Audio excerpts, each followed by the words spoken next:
కామారెడ్డి జిల్లా వివిధ గ్రామాల్లో అక్రమ లేఅవుట్లు, ప్రభుత్వ భూములు ఆక్రమణలపై విచారణ జరిపించి చర్యలు తీసుకోవాలంటూ రాష్ట్ర విజిలెన్స్ కమిషనర్కు ఆధారాలతో బీజేపీ ఎమ్మెల్యే కాటిపల్లి వెంకటరమణరెడ్డి ఫిర్యాదు చేశారు. నియోజకవర్గంలో 300 నుంచి 400 కోట్ల రూపాయల విలువైన భూములు అక్రమాలకు గురయ్యాయంటూ ఆయన ఫిర్యాదులో పేర్కొన్నారు. మున్సిపల్ పరిధిలోని ఓ లేఅవుట్ ప్లాన్లో 3 ఎకరాల భూమిని దుండగులు ఆక్రమించుకున్నారని వివరించారు ఎమ్మెల్యే. దాని మార్కెట్ విలువ 20 కోట్ల రూపాయల వరకు ఉంటుందని ఫిర్యాదులో పేర్కొన్నారు.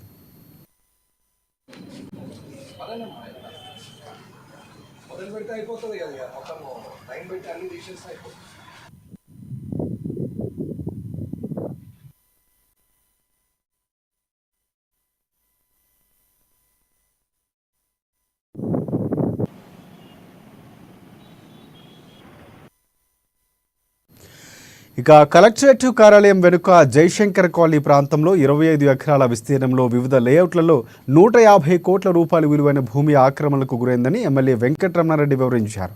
అదేవిధంగా కామారెడ్డిలోని గంచు గేట్ వద్ద సర్వే నెంబర్ 6లో 2 ఎకరాలు ప్రైవేటు వ్యక్తులు ఆక్రమించి నిర్మాణాలు చేపట్టారని, దీని విలువ సుమారుగా ప్రస్తుతం 30 కోట్ల రూపాయల వరకు ఉంటుందని ఆయన వెల్లడించారు. మున్సిపల్ పరిధిలో సమీప గ్రామాల పరిధిలో అనేక నాలాలు, నీటిపారుదల భూములు కబ్జాకు గురయ్యాయని, వీటి విలువ సుమారుగా 200 కోట్ల రూపాయలు ఉంటుందన్నారు. సమగ్ర విచారణ జరపాలని అధికారులను ఆదేశించారు ఎమ్మెల్యే.